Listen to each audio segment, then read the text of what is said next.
নতুন দলের প্রথম দিনে 4টা জিনিস জোশ লাগছে। পার্টির নাম ঘোষণা করেছেন একজন শহীদের বোন।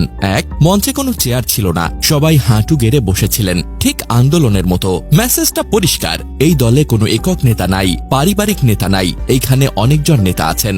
2, হাসনাত আব্দুল্লাহ আজকেও ওই সবুজ জার্সি পরে মঞ্চে উঠেছিলেন। এইটা তার ট্রেডমার্ক, যে জার্সি পরে তিনি আন্দোলন করেছেন সেই গেটআপ নিয়েই রাজনীতির মঞ্চে ওঠা তা সিম্বলিক, এইটা কাকতালীয় না। 3, মাথায় লাল সবুজ পতাকা জড়িয়ে নাহিদ ইসলাম স্লোগান তুললেন, ক্ষমতা না জনতা, জনতা জনতা।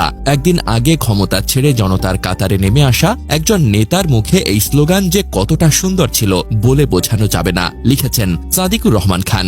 বাংলাদেশে ভারতপন্থী পাকিস্তানপন্থী কোনো রাজনৈতিক ঠাঁই হবে না।